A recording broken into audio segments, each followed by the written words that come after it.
Today we're joined by the voice of the English summer in Mr Daniel Norcross. Described by Wisden as the most interesting commentator of the new generation, Daniel's rise to the top hasn't been easy, but it's been a wonderful ride. Having been suspended from Oxford University for going overboard with a prank, when Daniel eventually did graduate, unlike his peers who went off to the city, he went to Tooting Bec and became a professional pub quiz machine player after coming up with a flawless strategy which allowed him to always beat the machine. Alas, this couldn't last forever, yet it kick-started a peculiar career which varied from attempting to exploit the dot-com boom to being a lead writer on a film, until he finally found his calling by setting up the infamous Test Match Sofa, a rated R version of the show, which now gives him his livelihood in Test Match Special. So, you were born in 1969 in London. The same time Mr Sobers was sort of leading a very unsuccessful tour to England for the Wisden Trophy, losing 2-0. And am I right in saying that you were born around these parts? Just for reference, we're in Tooting. I was born about a mile and a half away. I've been a very adventurous man. I lived the first 17 years of my life in Clapham South. Me too. Right. Yeah. So just off in between Broomwood and Thurley Road, in between the Commons, which is a very idyllic place to grow up. It's a very different place from the one it is now. There's a much more socio-economically diverse community. Whereas now it's pretty much entirely lawyers and doctors and professionals. And then in 1986, my parents, I was the youngest of 4 children, so once 3 of them had gone, my parents downsized from a family house in Clapham and bought a flat in Tooting Bec, just around the corner, a full mile and a half away from where I was born, literally, because I was born at home. And I've lived in that flat pretty much, with the exception of university and a 3-year sojourn in Pimlico ever since 1986. Wow, that's incredible. Yeah, it's not bad. 33 years pretty much in Tooting Bec. And what was going on in Clapham at the time? Was there a lot of remnants of sort of the West Indian spirit up the road? Yeah. I remember in those days you got, thousands upon thousands of West Indian fans, most Surrey and England West Indies cricket games. Totally. I mean, the racial mix. I mean, the racial mix here in Tooting is very, I say diverse. It's fairly much on the Indian subcontinent. When we moved here, it was a lot more Irish people here, and people from the Indian subcontinent moved in around the sort of late 70s, early 80s. In Clapham, it was mostly West Indian and Irish with some Asian subcontinent influences. But I think the most notable thing, actually, was the class mix, because these are beautiful houses in Clapham, and it's sort of unimaginable now, but our next door neighbour was a Turkish ice cream man. Across the road was a delivery driver whose son ended up being the drummer for the Meteors, which was a short-lived band in the late 1970s. Next door to us were elderly couples who were renting on peppercorn rents upstairs. There was an actress down the road, Miriam Carlin. It was a completely different kind of group of people, because housing wasn't actually expensive in those days. So the entry price, if you like, to go and live in Clapham didn't involve you having to have a £500,000 salary. Sure.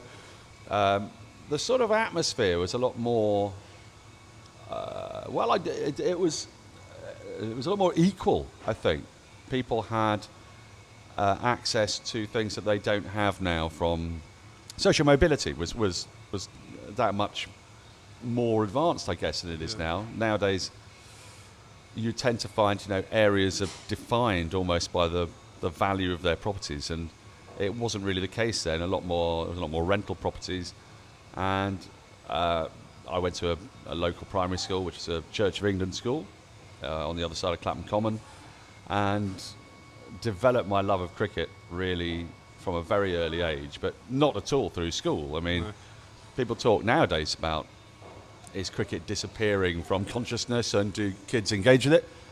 Well, I can assure you, in the 1970s, the question always asked me at school was, who do you support? And your answer was supposed to be Chelsea or Fulham or Crystal Palace.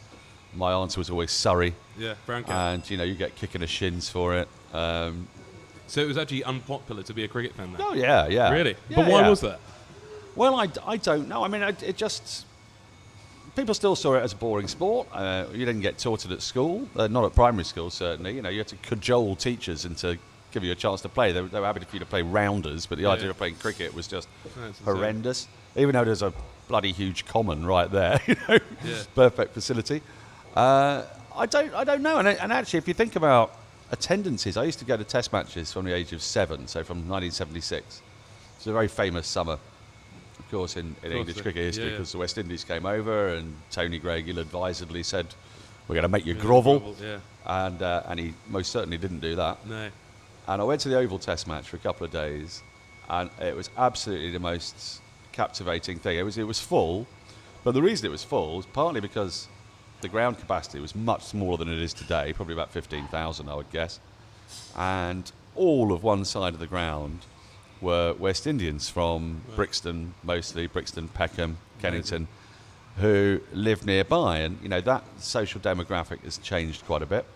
And the engagement of that community in cricket has changed really massively over the last 40 years. Yeah. But then, if West Indies weren't playing and you went to a test match, it wasn't full. No. Around the country, it wasn't. So, well, it's so funny because I was going to say, obviously, my father's generation, your generation, all these generations look back and remember cricket possibly in a better shape than it is now. But actually, listening to Fatty Batter's book, I don't know if you read that. Yeah, Michael Simpkins. Yeah, where he talks about going to Hove to watch county games in Sussex, and he said it was the same old crowd I would see at Surrey on a Wednesday when I occasionally go midweek for a championship game. And actually, Surrey get good crowds, but you are, surrounded by 40, 50, mostly retired men. Oh, look. And that was the same in the 60s. I don't want to job too far forward to later bits, but I went to cricket a lot in my childhood. And by the time I was a teenager, it was perfectly normal for me to take myself off to the Oval. It's a great way of getting out of the house, being away from your parents and what have you. And the people who were in the crowd, especially in the members area, were the elderly, pensioners, disabled, students, and the unemployed. Yeah. And I had a hiatus, which we'll talk about, of 20-odd years away from cricket, having to get a proper job, which is what screws everyone over ultimately, of course, if they love their cricket. Yeah. And when I went back to it, aged 40, the crowd consisted of pensioners, the disabled, students, and the unemployed. Yeah. As I say, were different versions of them. Yeah. So, I don't think actually that the people who turn up to watch 3-day county cricket as it was and 4-day county cricket demographically are any different from what they have been for the last 40 years. There was a huge peak after the war because the country was starved of sport and unemployment was high. Of course. So, loads and loads of people came charging in to watch county cricket. But then by the time you got to the 60s, it was dying. I mean, it's why one-day cricket was invented. So, I was really a child of that one-day cricket boom. If you think, 1976 was only 13 years after the first Gillette Cup. I mean, it kind of freaks me out a bit really, to think of it like that. And it was introduced because they were desperately trying to get people into cricket in much the same way as the ECB is now setting up the 100. I mean, the parallels are enormous. And while we all talk about free-to-air television and say that cricket was available to everybody, it actually in the 60s and 70s it wasn't. So it wasn't ubiquitous in people's eyes. By the mid-70s, John Player League had come along and the BBC was showing Benson Hedges Cup games and Gillette Cup games and other limited overs matches. And it started then to be pretty much ubiquitous. And I suppose I was really lucky that at the age of 7, 8, there were only 3 TV channels, and during summer, on many, many days, because there were 5 test matches a year and there were all those limited overs games, there'd be a game of cricket on. And partly it was on because the channels themselves didn't have any other programming for the afternoons. This was horrifying your younger listeners, but after the news, BBC One had shut down, BBC Two would shut down, ITV would show 7 races from Doncaster, and that was it. Yeah. So cricket could very easily fit into those schedules because it wasn't butting up against anything else, and you therefore got massive exposure to it.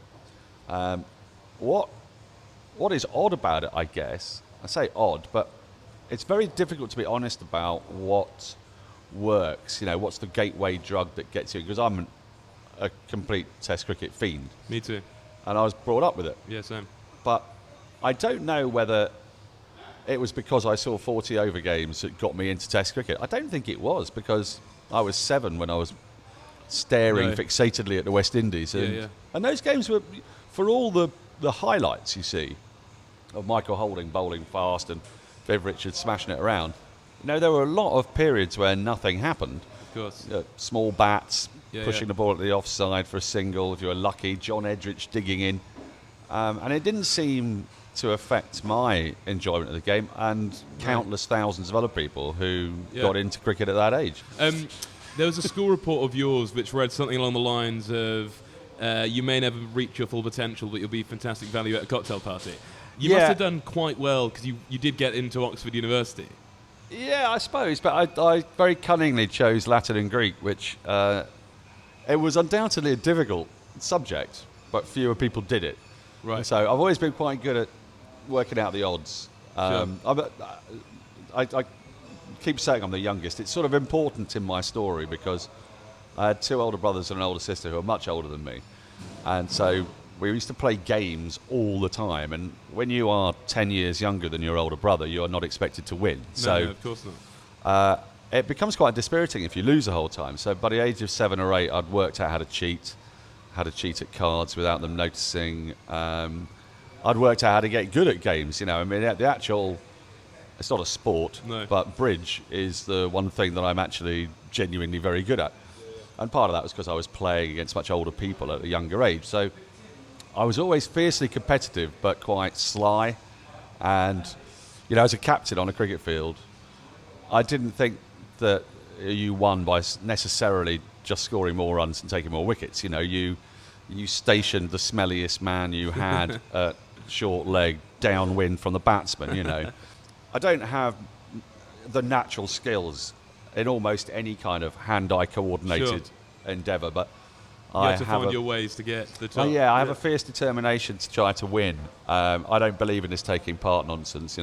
I came unstuck when captaining a team at club level when I thought we'd killed a 70-year-old man. Oh my God! Because I'd told my 19-year-old left-arm fast bowler to stick one up his nose because he kept on just defending off the front foot, and sure enough he did stick it up his nose, and the bloke flailed at it, got top edge, smashed him in the head, he fell over, God. Knocked his bail off with his bat and collapsed on the ground with blood pouring from his head and his eyes closed. And then I thought, oh God, I've taken it too far. Mercifully he was alive, and the wicketkeeper, who's a member of the Crown Prosecution Service, kept on screaming at me, "You've got to appeal, Dan. You've got to appeal. He's out hit wicket." I was like, wait a minute. I've taken my team on a terrible journey, and we've now lost all perspective. So let's remember this is a friendly game of cricket. And apart from the sporting successes throughout university, was it an academically successful period of your life or not? No. It wasn't academically successful at all. When I'd chosen to do Latin and Greek at school, and part of the attraction to it for me was that very few people did it. So you had your own room, you had one-to-one teaching. Wow. It was a little bit like kind of being slung-shot out of the rigidly authoritarian school classroom in which 20 pupils sit and look at a teacher. And I could sort of fast-track my way into a closer relationship with the teacher, so that and you'd shamelessly manipulate that teacher, by being the only person studying ancient Greek. You knew the teacher needed you to be happy and enthused and keep doing it. Otherwise, he was only ever going to be teaching GCSE level, so O level, in those days. Sure. And it sounds really naughty, doesn't it? But that was part of the thinking. And the other part of the thinking was, I'll be honest with you, I was a heavy smoker, even at the age of about 15, 16. And my classics teacher was a heavy smoker. And we used to smoke in the classroom. And that is lovely. It was frankly heavily. I mean, it'll kill me young. And kids, if you're listening, don't do it. But it was these things. It was these kind of ridiculous things that sort of appealed to me. The history, and I've always been fascinated in history generally. And I think actually that came from cricket, which I'll explain in a minute. That sort of catapulted me into classics as a subject. The problem with it was that whilst I loved the stories and I loved analysing the history of it, I didn't really pay a great deal of attention to reading the language. So by the time I finished university, I was far from fluent in Greek, and then they tested you on it just as you're about to leave. It's like the very last exam after 4 years. I mean, actually, it was 5 years, so I was kicked out for a year. What was that for? Well, really devoting way too much time to drama and sport and Nice. being in pubs and socialising. Of course. Although they claimed the reason was that I stole a bed and enticed a chemistry student onto it and then left him there in the middle of the garden. I mean, it's so PG. That sounds too exact to not, to be true. Yeah, well, it was true, all right. But yeah, I stole it from the organ scholars' room because it was the end of term and they decided I couldn't stay in my room, and I was strangely outraged by this. As you can be very strangely outraged by things in your early 20s, and I was, so I took matters into my own hand. What did you do for that year off then? I worked in Westminster Abbey bookshop. Well, that will get you grounded again, won't it? Yeah. Oh God, it was awful. Yeah, I worked in the. I say it was awful. I mean, it was some of the more amusing moments of my life. But I was working with my girlfriend on a stall in Westminster Abbey, in Poets' Corner, and selling various, guidebooks. And during that summer, it was 1991, so it was there that I heard everything in my life comes back to cricket. So I can remember it from the Headingley Test match of 91 when Mark Ramprakash made his debut and got 27 in both innings. And England won against the West Indies for the first time, basically, in my life, Sure. in England, pretty much, certainly in my conscious life. And I remember just being really irritable with American tourists who wanted to ask me questions while I've got the headphones on. For God's sake, do you not understand? Steve Watkins about to bowl England to victory. Yeah, I mean, thinking about it, all these stories make me very obnoxious. But No. but where is this coming from? Yeah, classics. So that had sort of got me into Oxford, really, because there weren't that many people doing it, and I was an engaged and interested enough pupil to be able to get through the entry process. By the time I got to university, I didn't have to do any exams, because once you pass the entrance exam for Oxford, you were in November. Effectively, all you needed to get was 2 E's at A level, which is basic pass mark. Wow. Yeah, well, in the hands of a man like me, that really meant that my attendance at school started to dip quite dramatically, and I didn't really put in an awful lot of effort. Got through my A levels all right, went to university, got very much seduced by the beauty of the city of Oxford. I mean, it's just a fantastic place, and there are so many interesting, vibrant, and intelligent people to talk to about a whole variety of subjects that my focus drifted, you might say. These things happen. They do, rather. They do. I mean, I sort of regret it, really, because I wished I'd studied history and ancient history, but history had always been the thing that got to me because of a book that was bought for me when I was 8, 9 years old, which is one of my favourite books ever written, by David Frith.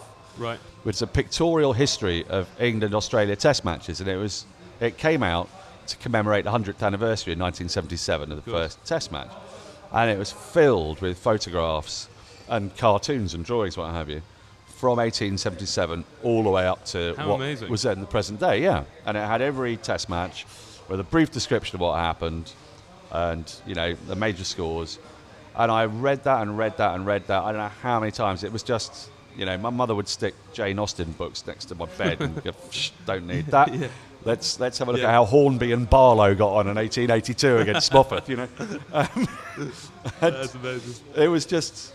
and I guess I was sort of intoxicated by that connection. And cricket, to me, at that time, I sounded like a bit of an old crusty, really, but I think what I loved about it as much as anything was that I could see this umbilical cord that linked the 1870s to the present day. I completely agree with you.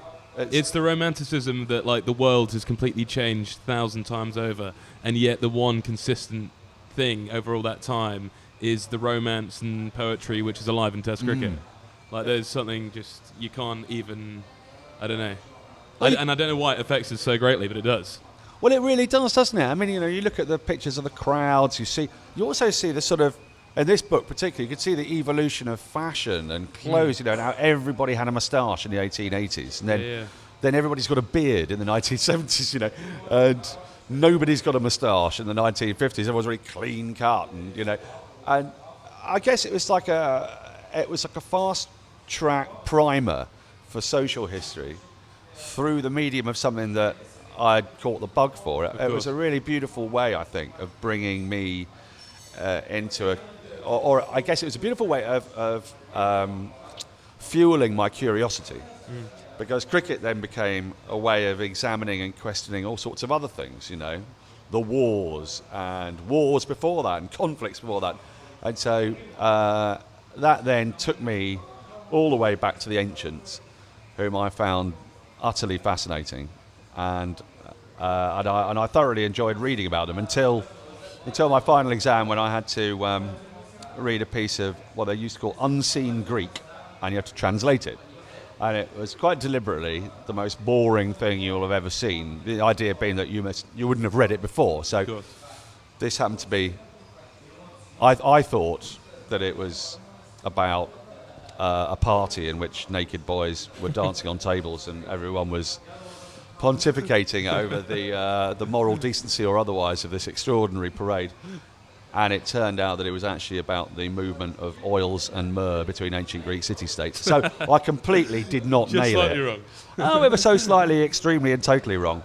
But as it turned out, when I went to TMS many, many years later, 28 years later, 30 years later, when I met Vic Marks, it turned out that he had done exactly the same degree. He'd been taught by one of the same tutors, and he got the same class of degree as me from the same college. Well, maybe that's the way to become a TMS commentator. Well, I got to say, it's a small gene pool. But if you want to be a TMS commentator, go to St John's College in Oxford, study classics, and get a third-class honours degree. Upon leaving university, what were your thoughts?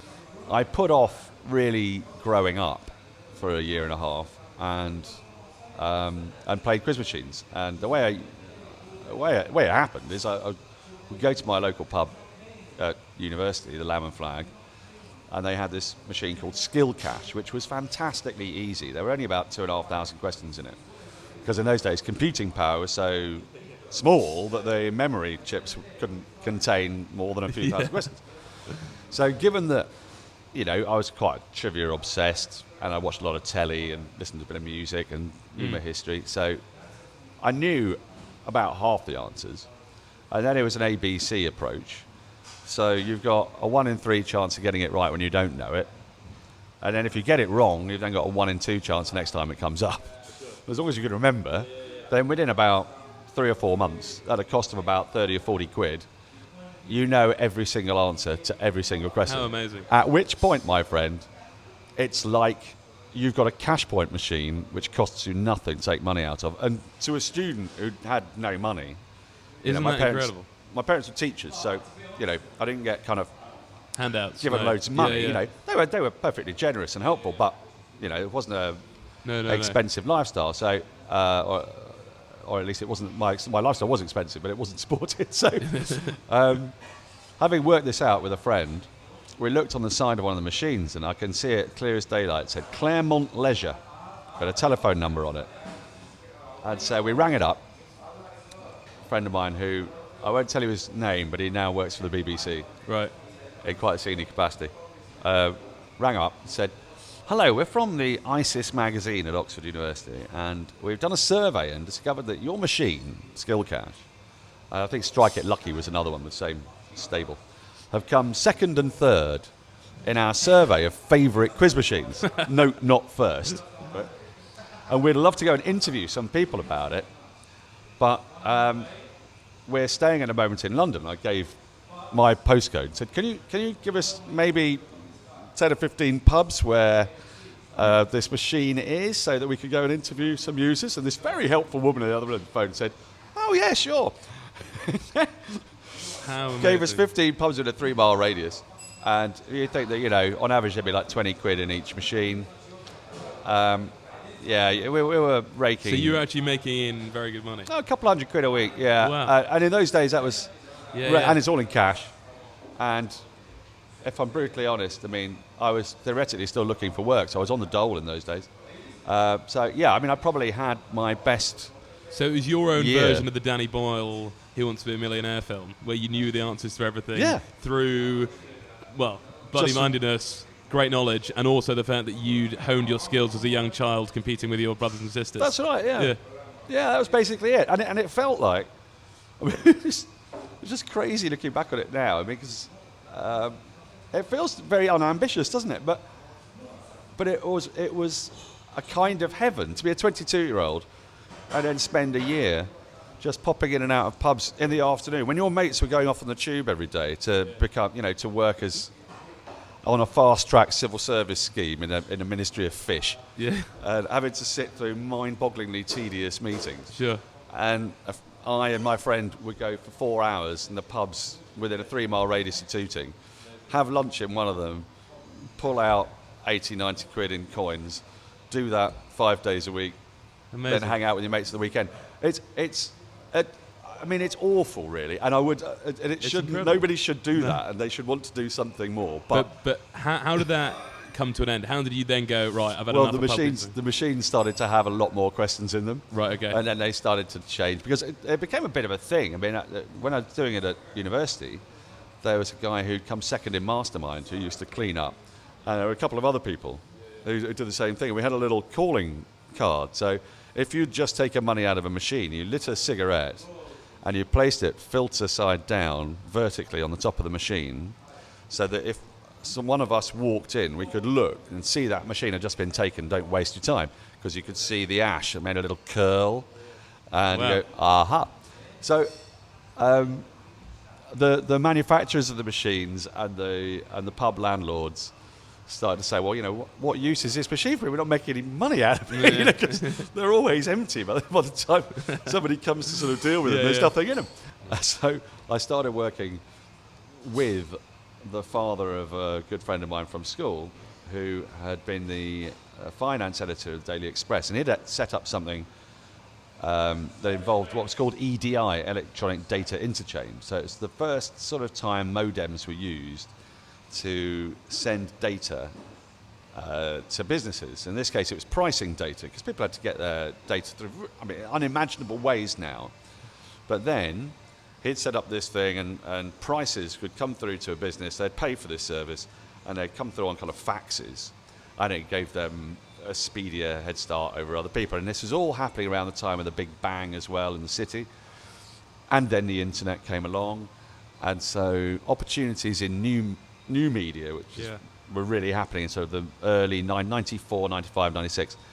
And we set about, I remember the meetings, and what will people use on the internet? And I remember saying, well, you sell computer peripherals, financial services, and holidays, because these are things that you can use the power of comparison technology. And the weird thing about a classics degree is that you sort of learn logic a lot. You learn philosophical logic, you learn language logic. And so you found quite a lot of classicists ended up in IT, and we all, because our brains were wired in a similar kind of way, and cricket was part of it as well, so a kind of statistical and analytical appreciation of numbers. And the internet just sat snugly within the way my brain worked. So what didn't sit snugly was actual business acumen, wearing suits, behaving in the right way, using management speak. I was terribly bad, really, at fitting into a business mindset, but I found the idea that this new technology could now, instead of going to a travel agent, our first one was a travel agency, we took a load of brochures from tour operators and got people to data entry, just put in all the different data points for a holiday. And this professor at University of Manchester had developed a search engine to go behind it, which at the time was really cutting-edge technology in 95. And then you could go, I want a 3-bedroom villa in Malta, and I want to pay no more than £700 a week. And boom, they would crop up. Wow. And I could see then, this is how everyone's going to do business. You're going to take away all these high street shops, which are all independent verticals, and you're going to replace them with these like global horizontals. And I thought, my God, there's real money in this. And whilst my politics have always been more to the left, I won't deny that, I'm a Prosecco socialist. I don't see any problem with holding views that, one should share the wealth more evenly, but at the same time, wouldn't it be great if we could all Make buy a some money. bottle of Prosecco? Yeah, of course. So I looked to try to develop these businesses with this fella. And unfortunately, over the course of 3 or 4 years, we didn't succeed as quickly as other people, as Martha Lane Fox did, So, and in those days, there was a kind of idea that if lastminute.com, and we were building ours basically at the same time as they were building theirs, we didn't know that we were. She got to market before us, and then you thought, oh, well, that's it. Which is such a crazy way of thinking about it, that there can only be one online travel agent. And that's where we didn't really understand the internet. We saw it as a kind of, whoever gets there first has got it. Amazon's going to get it. Space race. Yeah, kind of. Yeah, exactly. Yeah. Exactly like a space race. So that company folded, and it left me in 2000 completely destitute, really, because I hadn't made any money out of it. I'd sort of existed on a fairly modest, very modest salary through that period. And then I thought, oh my God, So I'd been writing odds and sods and in the interim, and was looking to get this sitcom up and running. And then somebody approached me with the idea of a play, a film really, but started it as a play. And I spent about a year working on that, and all the time the money was draining away, when suddenly, out of nowhere, I was interviewed because of, again, it's who you know. I mean, my life has really been blessed by good fortune with who I know. But a friend of a friend wanted to write an article about the internet bubble bursting for a money makeover slot in the Sunday Times. And came over to my house, interviewed me, and I talked about how the internet had a fundamental flaw in it, which was that people had built in this assumption that advertising revenues were simply going to go up and up and up as more and more and more people went onto more and more pages. But in fact, the efficacy of advertising in those days was literally advertising a little button on a web page, and you'd click on it and it would send you through to something. Yeah. And people weren't clicking on them, and just because you had 1 million eyeballs didn't mean that this advertising was in any way efficacious, Excuse me. So I had a little rant, thought nothing of it, and then 3 weeks later I was approached by a company called Money Extra, which was an online financial services comparison website, to see if I would go and be a project manager for them. Wow. And this was all because, actually, a lovely bloke there called Paul Goldsmith desperately needed a new carpet. And rather than pay for an agent to find a project manager, they would pay somebody who worked at the company half the amount of money they'd have paid the agent if they could find a project manager. And of course, he was thinking, I need 500 quid for my new carpet. Oh, look, he sounds like he knows what he's talking about. Wow. Got me in, briefed me, told me exactly what to say in the interview so I couldn't fail. Then I got the job, was then paid, unimaginable amounts of money for me. It was 70 grand a year. I thought, what? That's like 3 times as much as I'd ever had, you know. Are you out of your mind? And all the time picturing myself saying, what work do you want me to do for this? Yeah. I'd nearly talked myself out of the job, but it kind of saved me for a bit. How amazing. But inevitably there was another crash at the end of 2001, so I was made redundant from that job. To cut the next bit short, I effectively went back to trying to be a writer. It wasn't really taking. Then what was Money Extra re-employed me when the dust had settled after the collapse 2 years later, and I worked for them for 5 years, from 2003, 2004 till the end of 2008, when there was another crash. And this was a point when I sort of started to realize that business, if you're a project manager, you are really vulnerable to the vicissitudes of economic fate. So, because you're a luxury product, if the company's trying to save money, what it does is it doesn't do projects. It was then, I guess, when I made redundant for the second time from that business in the end of 2008, I just thought, right, I've got to stop. I'm not enjoying where I'm going with this. I was coming up to 40 years old. I looked back on my life and I thought, well, I failed to achieve. Well, I say achieve. It's not that you want to be garlanded with praise and honour and what have you, but the lifestyle I wanted, which was to be creatively engaged in things I was interested in, I wasn't getting anywhere with, partly through perhaps my own lack of skill or talent, partly because it's usually competitive and it requires a bit of good fortune. But I thought I'm going to have a crack at doing something entirely different. And that was the birth of Test Match Sofa. It was. And the weird thing about all of this is that there is a relevance to everything I've said. I mean, people listening to this might think, well, this is a very long and tedious story about somebody's kind of bad work choices. But what happened because of all the places I've been working in and, the new technologies and the internet was that I had met cricket lovers. I would say that roughly 1 in 10, 1 in 12 people actually quite like cricket. So I'd met well over 12 website designers. So I found one who loved his cricket, and he designed my website for me for nothing. Because I'd played cricket with so many different people, I'd found a sound engineer with whom I played cricket. Because I'd project managed so many internet projects, I've had system administrators and computer wizards. I knew one who loved his cricket, Robert Deverell, lovely man, very high-flying IT guy. And so I was able, in a slightly entrepreneurial way, I guess, to leverage their interest in cricket with my desire to set up a cricket commentary service. And this is where's the leap? Why cricket commentary? Well, I'd listened to cricket all my life, from the age of 7, in effect. When you're driving down to Wales on horrible family holidays, the radio's on. At night, during Ashes tours, you're there with a little transistor radio, getting crackly coverage from Australia or India or wherever.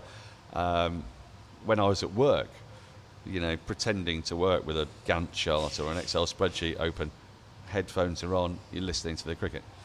So I've been brought up with the rhythms of cricket commentary. I commentated my own innings in my head, in cricket commentary, and really arrogantly thought, well, I can do this. How can you not do this? I mean, I think in it. It's like English to me. It's like how hard can it be? So I gathered together friends with whom I played cricket. It was surprisingly easy to find people who really wanted to say stuff about cricket. Now I think back on it, it's not surprising at all, because cricket fans are extremely engaged in the sport and have opinions and want to talk about it. The difficult thing was setting up the technicals and having a website. Once I'd nailed that, then actually sitting down in my sitting room in Tooting and watching the game unfold and talk, that was the easy part. Except then was the moment you realised, it's not that it's harder than it looks. It's just that actually it isn't just that, is it? It isn't just that you commentate balls. You've got to have a point of difference between yourself and something else if you want to be an alternative and if you want to be alternative commentary.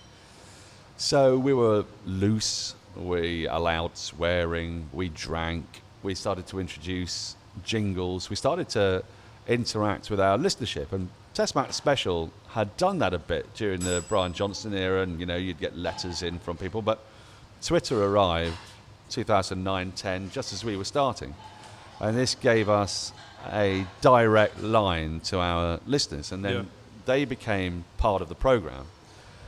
And it's one of those things where by accident what I was doing was stuff that was going to be commonplace in 5 or 6 years, but at the time was really new. Well, that's what I was going to say. You were incredibly ahead of your time in terms of getting your digital audience to push the agenda. And by good luck. I mean, don't get me wrong.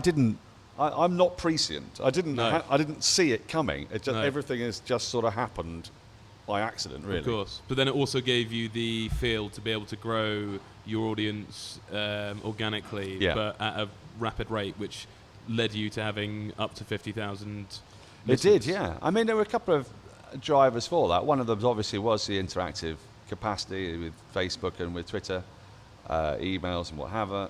and getting the really involving the listenership, so they would write our own jingles, sometimes send us in stuff, because people love that, because then they can hear their own contribution repetitively reproduced on the program. But I suppose the other part of it was, and this is where it comes back to really good fortune, you know, I went to a university where I met people who had a wide circle of creative friends. So one of my friends introduced me to some comedians. I got to know Andy Zaltzman and Mark Steele. I got to know some cricket journalists who in turn introduced me to cricketers like Ian O'Brien. And suddenly the programme was not just 4 or 5 balding middle-aged fat blokes and some energised women ranting at screen. It started to have really credible, different alternative voices. And when I look back on those early broadcasts, I mean, within 2 years we had on the programme Mark Steele, who's done A View from the Boundary on TMS. We had Andy Zaltzman, who's now the scorer on ODIs. We had Jared Kimber, who's now the team analyst for Team Scotland, but has written books and he'd never done anything really, done a blog. Wow. That was it. Lizzie Ammon, who's one of the main writers on the Times. Yeah. Gary Naylor, who writes a lot for the Guardian. There were lots of. So it gave birth to this new generation of commentators and analysts and broadcasters. Well, people who worked Yeah. used it. I'm not going to say they used Test Match Sofa as the springboard to get into cricket, but whether it's happy coincidence or whatever, we were all arriving at the same kind of time, and we're all helping each other. And it's a new world. I mean, I now work a lot with Adam Collins and Jeff Lemon, and they started White Line Wire in Australia a couple of years after we did the Sofa, and Alternative Cricket Commentary New Zealand, which has done really well, also started after Test Match Sofa. They were the first one to do it. And then people could see, well, the technology is getting easier, streaming was getting faster. A really crucial part of this is the technology always. So in 2005, we couldn't have done Test Match Sofa because the quality of the live stream just wouldn't have come through people's internet connections quickly enough. By 2009, technology was improving, and it keeps improving. So now, it's really easy for people to make podcasts, to stream live commentaries, and do whatever. And so, I don't think I made that change happen. I was there when it started. You facilitated a new movement. Taking I took on advantage. your side and advantage of the incredible things which were starting to be on offer. Yeah, that's more what it was. I took advantage of it first, but I don't think, sometimes people say, well, you were a pioneer in it. I don't ever feel like we were pioneers. I feel like we did it first, but it was a happy accident of time and fate and people. You can't do these things without people. To make Test Match Sofa was a massive collaborative exercise. There were a couple of years when we did 180 days a year and weren't paying people anything. No. So we were getting sponsorship from listeners mostly, a couple of companies, and that paid for our servers. It paid for the rent because we moved to a flat so that we could have a dedicated studio in Peckham of all places. I know eventually you guys came to, I don't know, let's say a dispute somewhat with the ECB where they said, look, I know you're not statistically breaking rules, but you're treading on eggshells here. Yep. And did they just say to you, look, we think you're brilliant. If you shut down Test Match Sofa, we'll give you a gig? No, that's not how it worked. No, I can see why you might think that. What happened is that for 2009, 10 and 11, we were entirely self-funded and fan-led. And we were doing it in the latter part of it out of this flat in Peckham.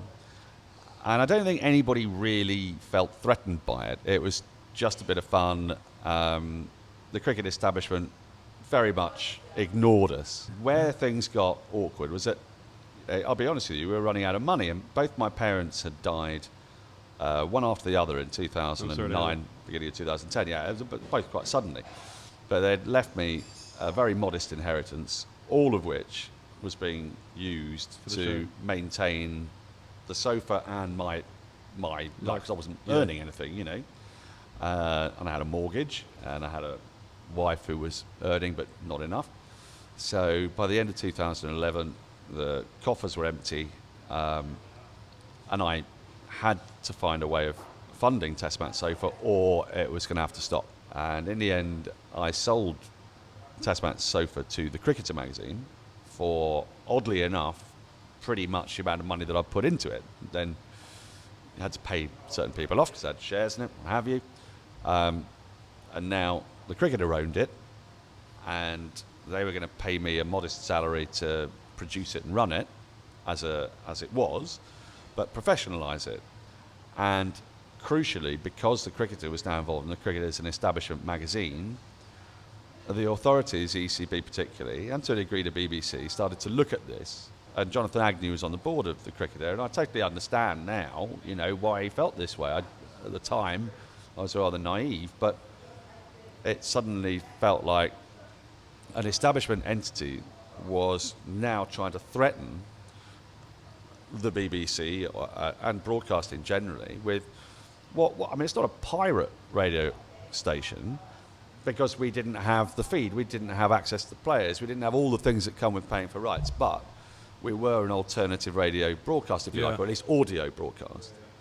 So this was now seen as a threat by the ECB, a threat to the value of their radio rights. And I then lost my love of what I was doing, because for me it had just been fun. It had been a great creative outlet. It was a fantastic way of therapy, really, after my parents had died so suddenly and rapidly, and I'd flung myself at it, and I'd watching so much cricket and the camaraderie, and you know, one minute I've got Rory Bremner there, the next minute I've got, you know, Ollie Rayner and Tim Murter, and then there's Graham Fowler and Martin Bickler. How on earth is this happening to me? This is so much fun. And then it stopped being fun, because I was now the bad boy of cricket, and I was threatening English cricket, and I didn't like that. Join us in part 2 as we discuss everything from finishing up with Test Match Sofa to becoming the hottest new commentator in global cricket on the famous Test Match Special.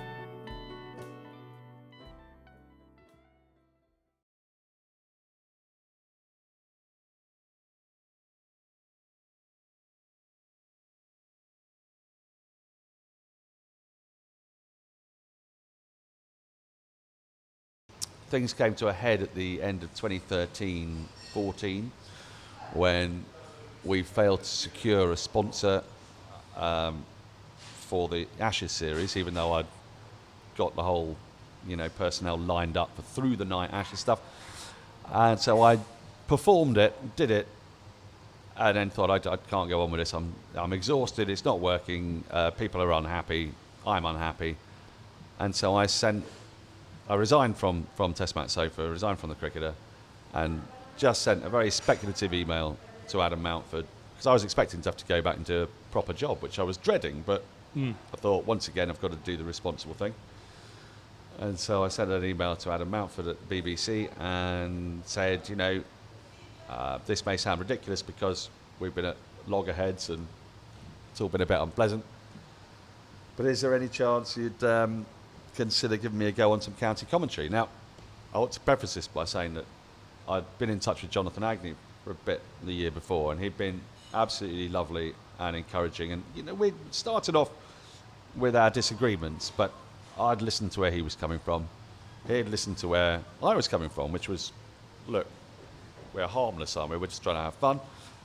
He said, yeah, but, you know, you're also not paying for this, and you're piggybacking off the back of an establishment magazine. And I could sort of see where he was coming from. I think he could see where I was coming from. And I don't know how influential he was in Adam replying and saying, yeah, go and do a game in 2 weeks if you fancy it. I mean, it's the quickest he's ever replied to an email I've sent. It was And your fantastic. first game was it your beloved Surrey? Surrey, Gloucestershire, at the Oval. With Mr. Mark Church. Mark Church. The mighty Mark Church and the truly fantastic Bob Hunt, one of my favourite commentators out there.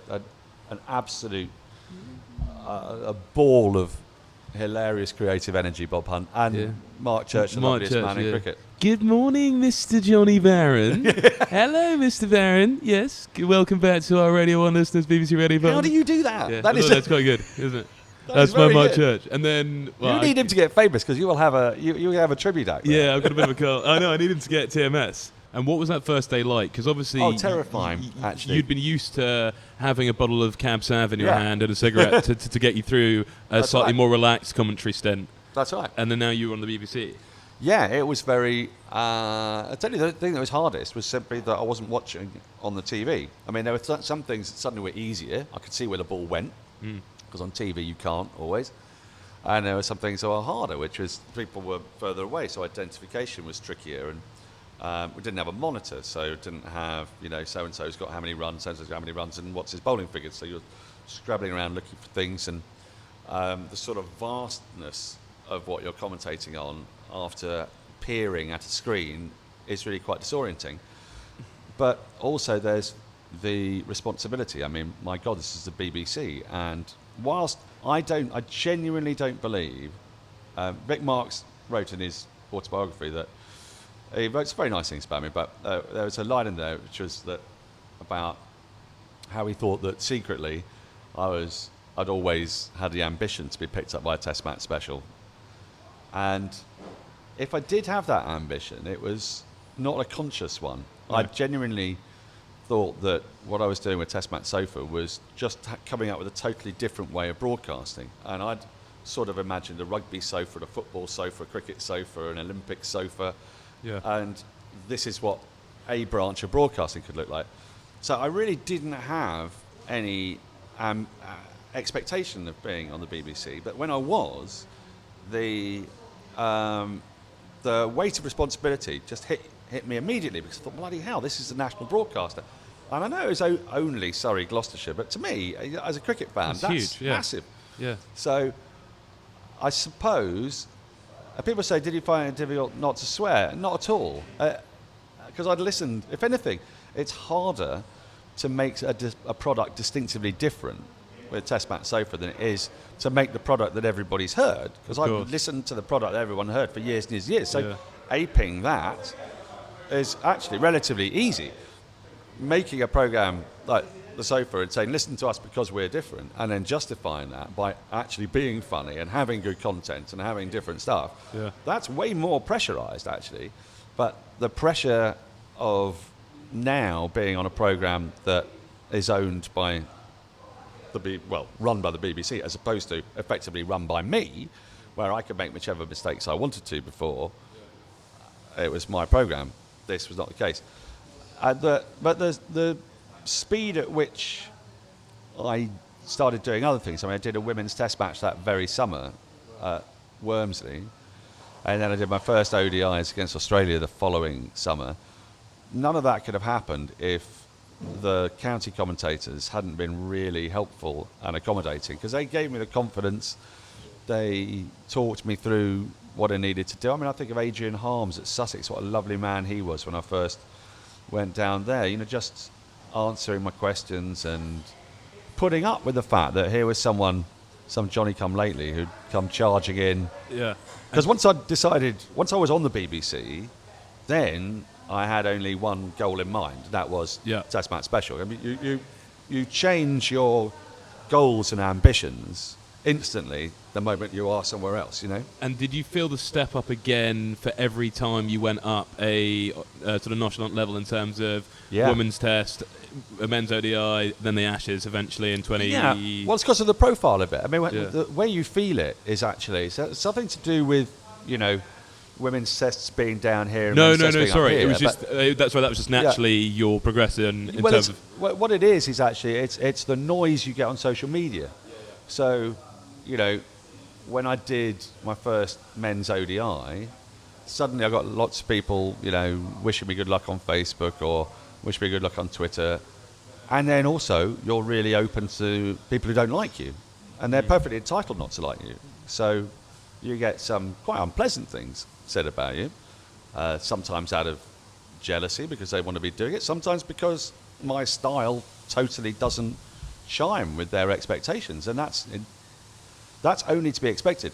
The more you put your head above the parapet, the more people experience you, the more likelihood is you're going to discover people who really can't bear the way you do it. And that came as a bit of a shock as well, because I hadn't been used to, when you made Test Match Sofa, people only listened to it because they wanted to. So all the feedback you get is pretty much lovely, When you then start appearing on a much-loved national institution like Test Match Special, then people go, oh my God, what's he? Where's he come from? Why is he's destroying my ears?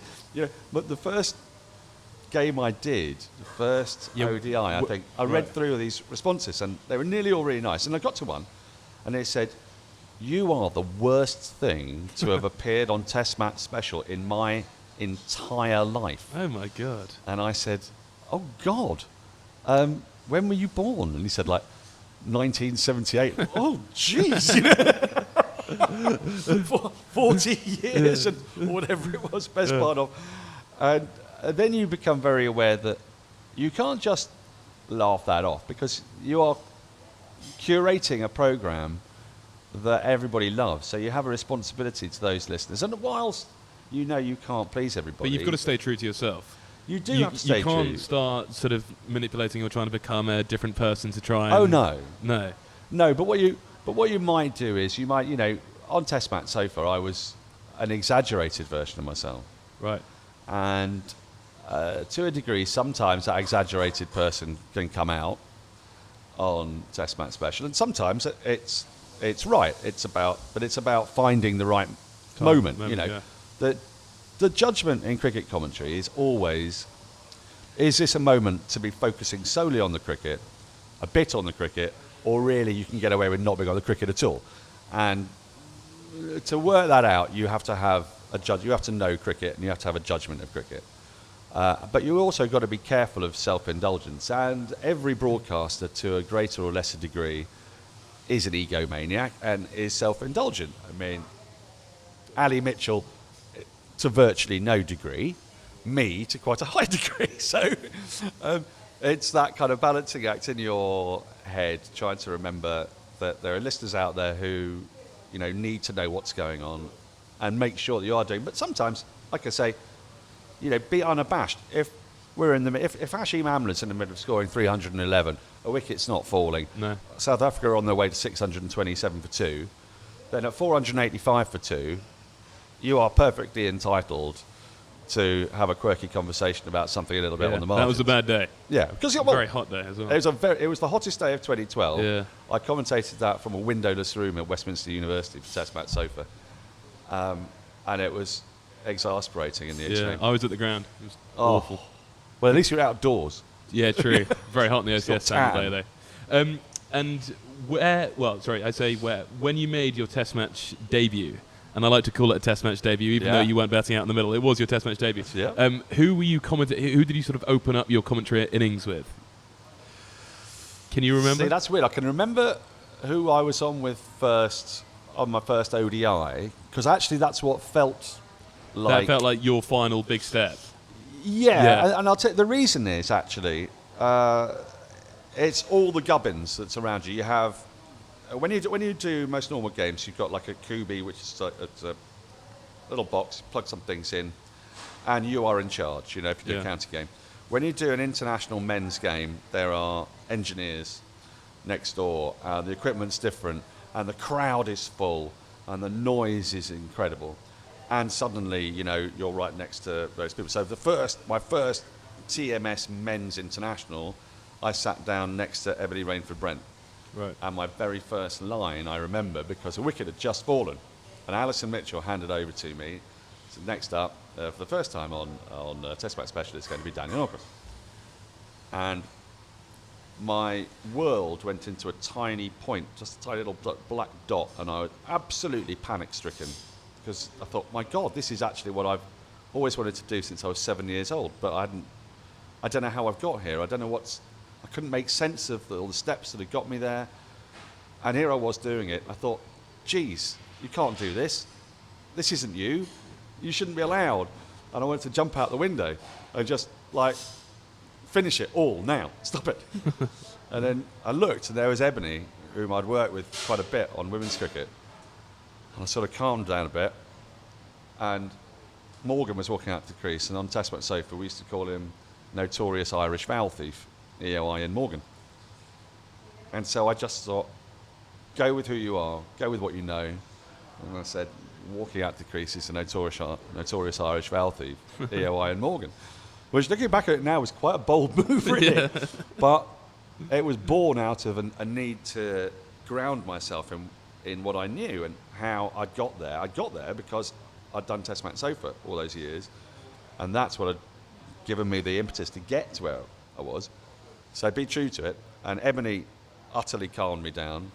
And then Michael Vaughan came on 10 minutes later. I was dressed in green and accused me of looking like Kermit. And I did a Kermit Frog impersonation for one ball. For the Test match, I remember that the ball-by-ballers were Simon Mann and Henry Blofeld. Wow. And me. That's a good combo. And the summarisers were Graham Swan, Michael Vaughan, Geoffrey Boycott, and it would have been Ramiz Raja, I guess. I think. But I don't remember who was on with me the very first time. I think it might have been Swanee. And do you, I've always sort of fantasised about doing it myself, but I always think I'd be so excited by silly little things like the media lunches. Yeah, they're great. Yeah. Well, not everywhere, but they are great, yeah. There's one notorious exception. Where's that? Well, no one never wants to complain about it. No, because we don't have a right to it. But if Edgbaston is like, the Ritz, then Headingley isn't. Right, okay. Enough said, I suppose. And was your first overseas tour to Australia for the Ashes? No, my first overseas tour was in 2016. It was in the year after I'd done that first Test match. And I'd done that first Test match in part because Jonathan Agnew was in Rio commentating in the dressage. So there was a slot opened up. And I went to Bangladesh in of that course, winter. sorry, I remember that. The Zafar Ansari, you were all watching the Bake Off together. That's right. I remember it, sorry. That's right. And I saw him, reading the London Review of Books, sat down by the pool, really long articles with no pictures. And that's not always true of reading material for professional cricketers. It was quite an eye-opener, lovely bloke. And it was an amazing tour because you didn't get to tour in a way that you would do normally because there'd been the terrorist incident in the artisan bakers in Dhaka back in July. So we were given a police, army escort wherever we went. We were put up in the team hotel. All the journalists were there, everyone, BBC, all the newspapers, all the players. There was a ring of steel around the hotel. All the roads were kind of cleared for us to do a motorcade to the ground. And you didn't really go out in the evening into town, not actually through fear, because, Bangladesh proved to be a lovely place with lovely people, but when I did go out, I was followed by two men with machine guns from the army, and I thought, actually, I'm making your life more difficult. So, you're very conscious you're a guest. And this is the infamous tour where Hales and Morgan didn't travel for the ODIs. That's right. We didn't do the ODIs, actually. It was the rebirth of Batty in this team. That's right. Yeah, I say the rebirth. The short-lived rebirth of Gareth Batty. That's right. Yeah, Gareth Batty. 1-1 end of the series, I believe it was, wasn't it? Yeah. Great series. Well, they Bangladesh won the game in Dhaka, and it was a really brilliant experience. That's one of the other things that happens to you when you start to work more in the game. Is probably had I been if I was 25, the thought of England losing to Bangladesh in Dhaka would have been, how have we done that? And then you work in the game and you see at close hand, what a good team Bangladesh are, and how much it mattered to the Bangladesh people. And it was a really moving experience, actually, watching all the crowd, not just in the ground, but in the surrounding blocks of flats, watching and seeing their team win and how much it meant to them. It was a privilege to be there. It was really amazing. I just want to ask some quick questions on just like some things I've always wanted to know the answers for. I mean, they're not necessarily to do with your career, but they are about commentary.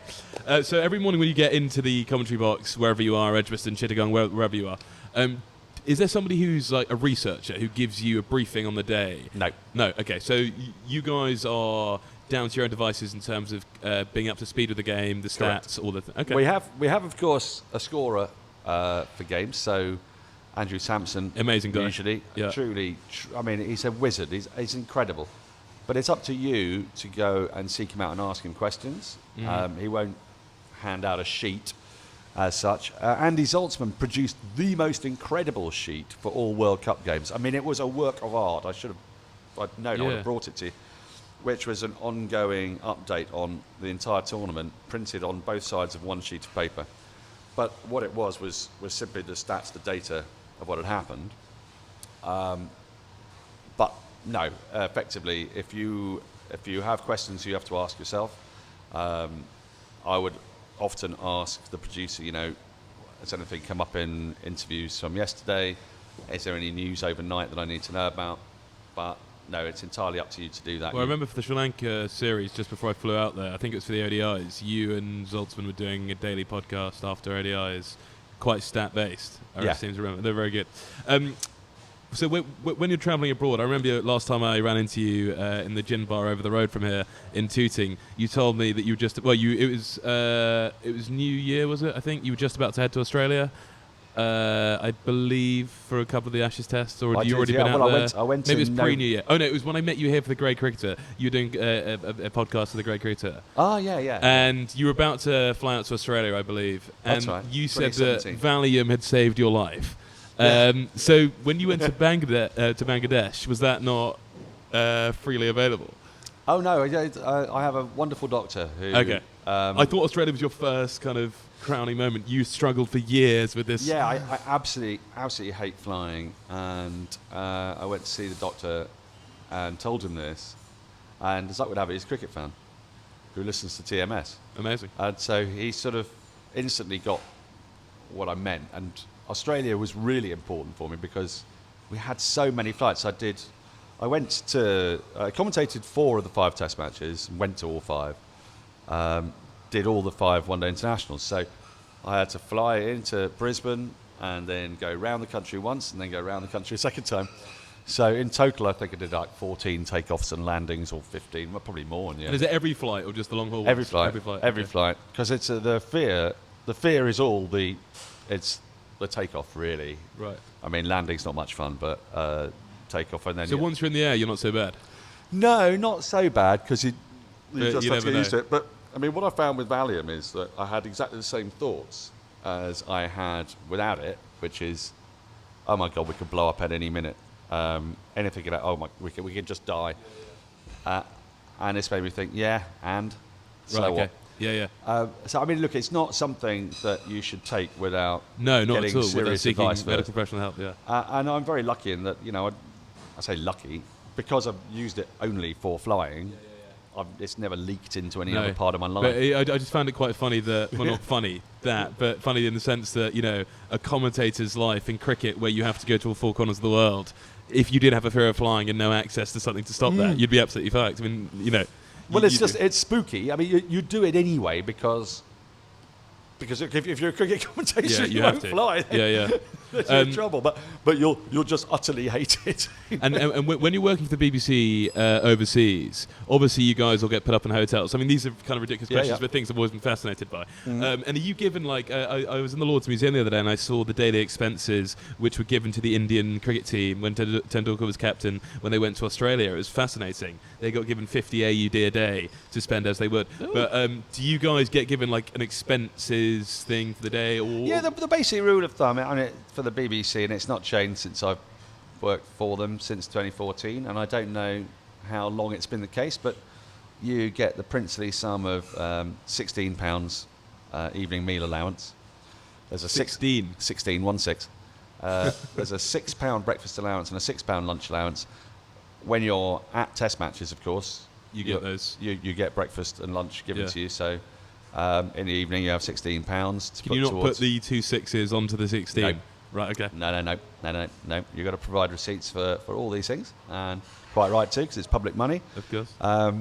For me, of course, because I quite enjoy a bottle of wine here and there. £16 doesn't really go anywhere near it. No. And other broadcasting organisations that exist on subscription pay considerably more than that.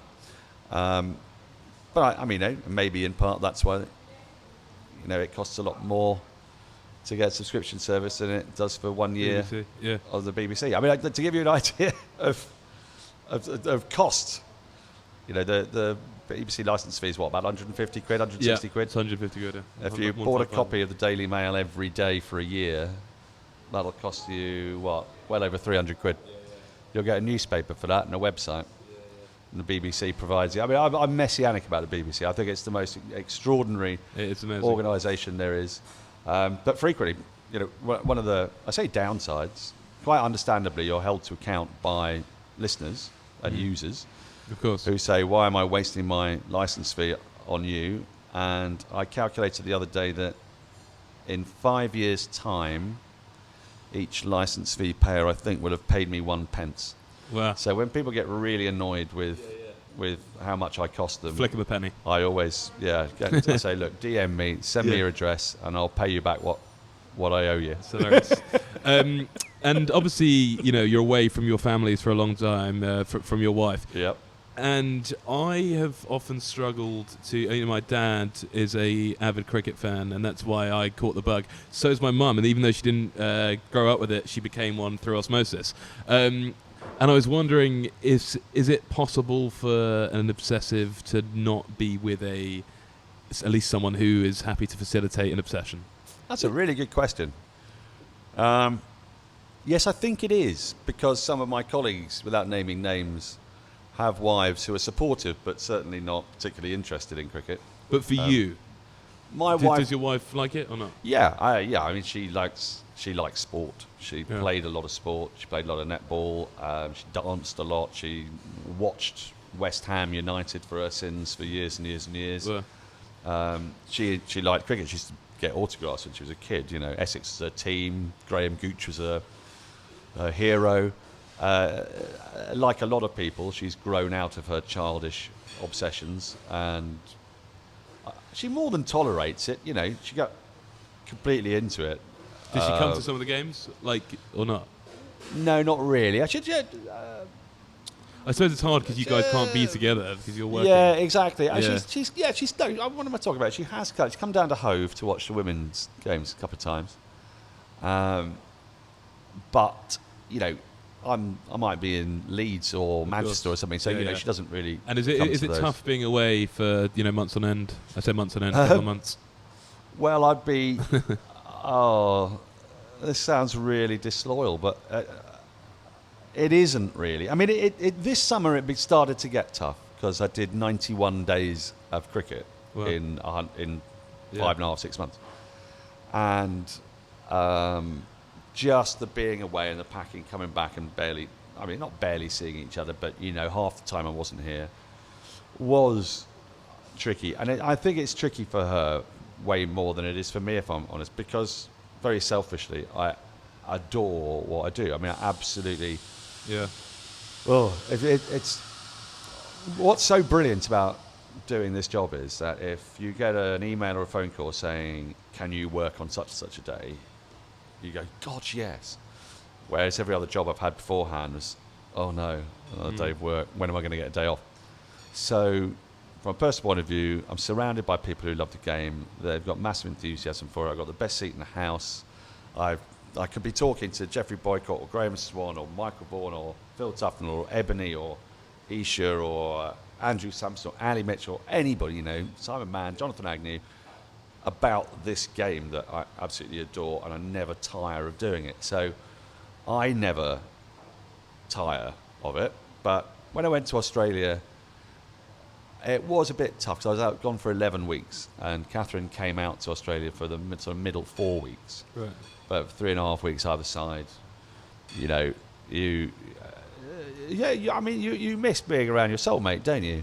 Yeah, of course. But I think it's much harder for her than it is for me, because I've got the distraction of doing doing the thing something that I totally adore. You know? And do you guys go on like nights out? Like I can imagine Tuffers like loves getting on it. And Yeah, I mean, Tuffers actually is a bit of a homeboy, so Right. he likes to get home, but he's sociable too. We do TMS nights occasionally, which is really lovely, being part of that. And I had a few nights with Jim Maxwell this I love Jim summer. Maxwell, I mean, yeah. what a guy! And to be able to talk to him about Australian cricket and Australian cricket stories, because look, it's a great privilege to talk to English cricketers about things you know about, but I get to find out what Neil Harvey was really like, what Bill O'Reilly's relationship with Bradman's like. Jim Maxwell knew Alan McGilvray, who knew Bradman, and so on and so forth, and it goes back. It's like knowing Geoffrey Boycott means you got someone who had a relationship with Herbert Sutcliffe, who batted with Jack Hobbs, who batted with Tom Hayward, who batted with W.G. Grace. Yeah. And you've got this kind of umbilical cord link that takes you all the way back through the mists of time. It's a bit like where we started from with history. So, yeah, we do go out. I mean, most of the time, it's the younger ones that go out. So Henry Moran and Ebony. Yeah. Anyway, look, you're in a hotel a lot of the time, in wherever it may be, and you're staying in the same place, and there's long days. You don't often finish, especially with overrates and weather. You might not get back to the hotel until 8:30. Mm-hmm. So really, you've got enough time for dinner, a natter, a gossip, and bed. Wine. Yeah. And obviously, cricket nowadays, especially, takes up 2/3 of the year. But what does Mr Norcross do for the other third? I can imagine you get a lot of after dinner speeches and things like that from being a Do a few. I mean, I don't have a sort of routine as such. I've done the odd school and the odd cricket club. They're more kind of in April, really, at the start of people's seasons, or the end of seasons, April and September. The middle of winter, I especially now the BBC don't have regular overseas tours. It's a pretty bleak time. I do what other cricket fans do. I count the days down until it's end of March, beginning of April. I'll do a little bit of stuff with BT this winter on matches that they have the rights to Australian cricket in the UK. So I'll work with them a little bit. So would that be commentary and studio work? Not really commentary, no. It's more like the kind of linking passages in and out. They buy Channel 9 or whatever it is, commentary, do That's they? right, yeah. Okay. Yeah, so, I'll really miss being out there doing it and watching games, and I'll be getting more and more frustrated, and I can't... I'll tell you now, every month from October to March, I divide into threes, and I break those thirds down into thirds again, and so October has 31 days, so that's 10 days and 8 hours. So after 3 days, 10 hours and 40 minutes, we're a third of the way through the first third. Lovely. Then 2/3 of the way through. So at the moment, at the time of recording, Yeah. well, the 17th of October, we're past halfway. Wow. We're beyond 10% of the way from the end of the summer to the start of the summer. And do you ever think about doing what sort of Swanee, and I know we were joking a bit about Johnny Barron, but like Swanee's managed and Compton has done it recently, and doing obviously the great thing about cricket is it never stops all around the world because of the way the hemispheres work.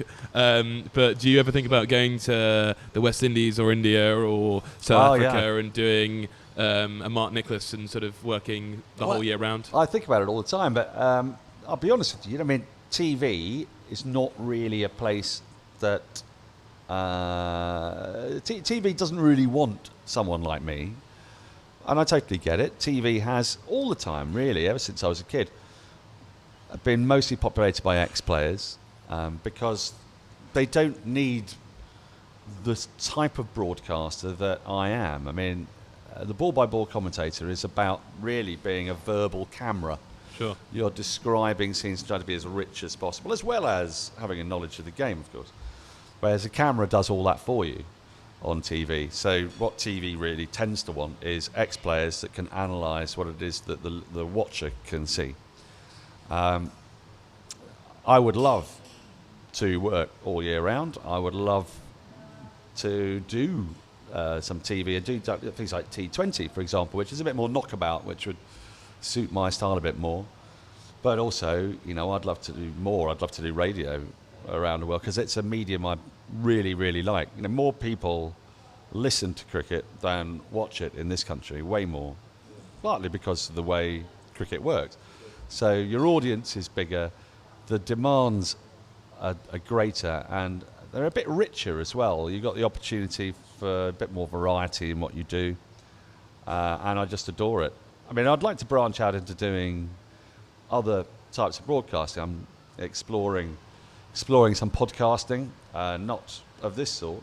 I've got a couple of ideas for stuff to do over the winter, and I'm supposed to be writing a book, which is an onerous responsibility, but one What's that going to be about?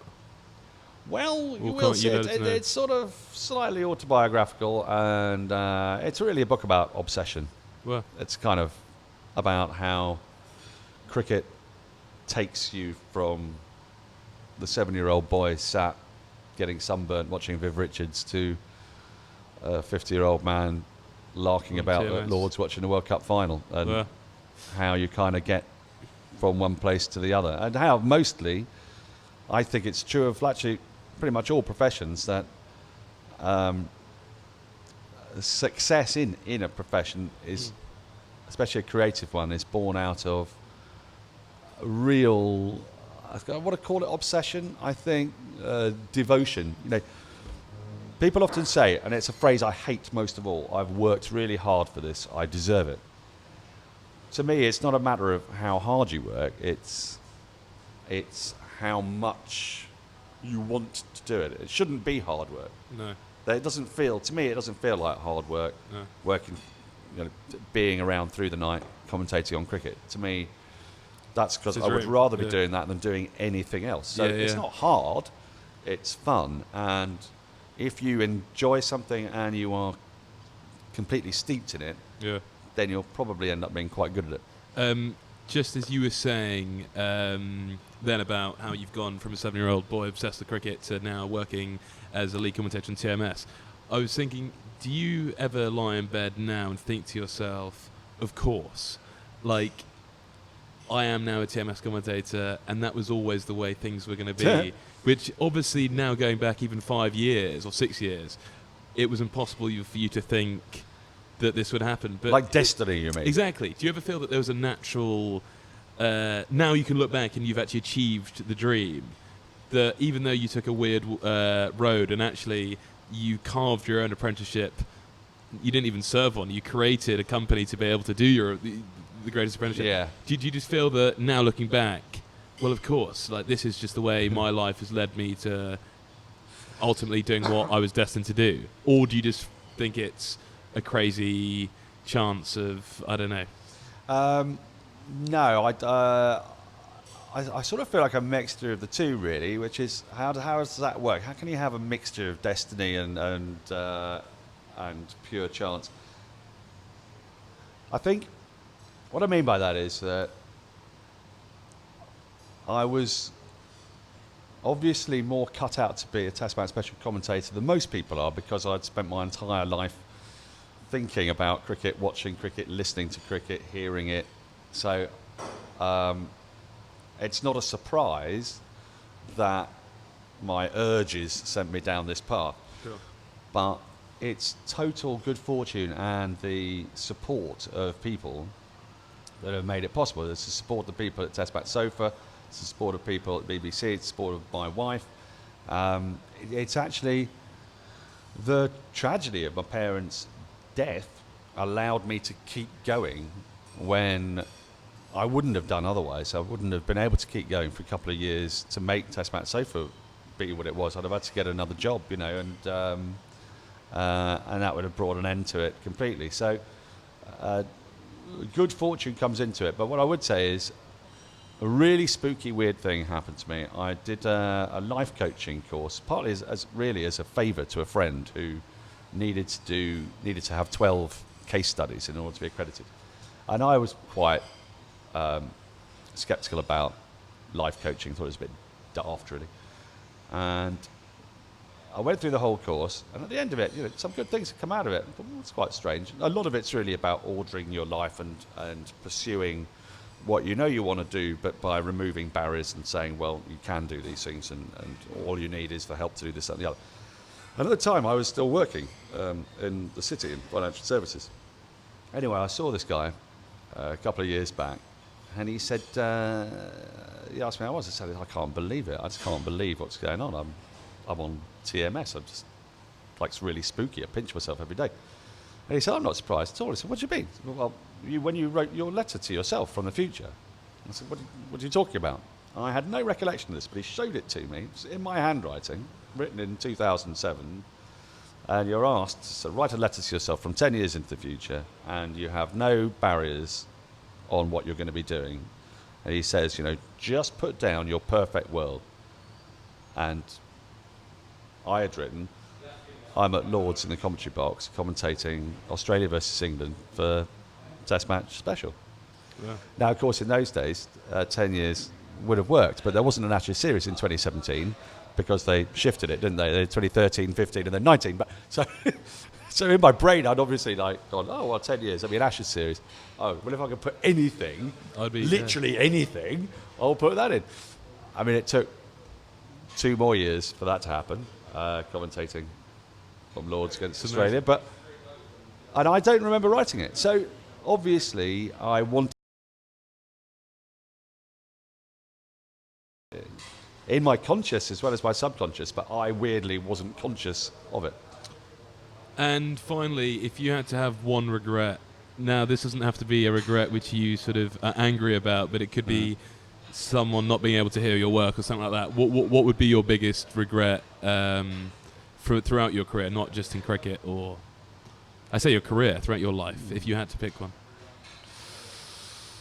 Well, one of my bigger regrets is I didn't study history and ancient history at university. I think I'd have got more out of that, but then it would have taken me on a different path. Biggest regrets? I mean, when you find yourself doing exactly what you want to do for a living, it's quite hard to find regrets. I think I have regrets for some of the people who are on Test match sofa. There are a couple of guys, at least, who I think would have made really good commentators, one of whom emigrated to South Africa kind of just before I started working more for the BBC. And I think he could have had a good career with the BBC as a sports journalist. So I suppose if I'm going to say I'll tell you my regret is I didn't do it earlier. I don't know whether it would have made any difference, and I'm not sure that I would have got on to Test match special any earlier, actually, because if you look at the personnel that were there, Christopher Martin Jenkins, Henry Blofeld, of course. I don't know if I'd maybe got into broadcasting when I was younger. I think I was quite scared of broadcasting as a younger man, and I didn't really. I saw it as performance and was quite. That's why I wanted to write, because you're away from the camera, and other people are doing the performing for you. What I didn't realise was that cricket is not like performance in the same way, because essentially you're talking about what you know and love. So most of the nerves disappear because suddenly, you're on really, really safe ground. And I guess it would be safe to say that, if I had a regret about myself, it would have been that I wish back in probably 1994-5, when I'd stopped doing quiz machines, I didn't just go straight to the BBC and try to work in local broadcasting. But like I say, I'm not sure that it would necessarily have helped me get to where I am now, because I think part of the reason I'm on Test match special is because I had to go through this unconventional route to find the voice that's my voice, rather than the voice that's manufactured by others, working in broadcasting from an early age. So in a way, I think I've been quite lucky, because I came as a fully fledged human, as a 40-year-old, into talking, rather than as that kind of slightly uncertain 23-year-old, maybe. It was almost the untrained, journalistic instincts which are drummed into you if you go to those colleges, which have given you your personality, your edge, and your ability to shine in comparison to the others around you. Anyway, I'll let you go because I know you have to go. Dan, thank you so much for doing that. It was incredible. Well, no, thank you. It's been great fun. Yeah, thank you. Cheers. Mate.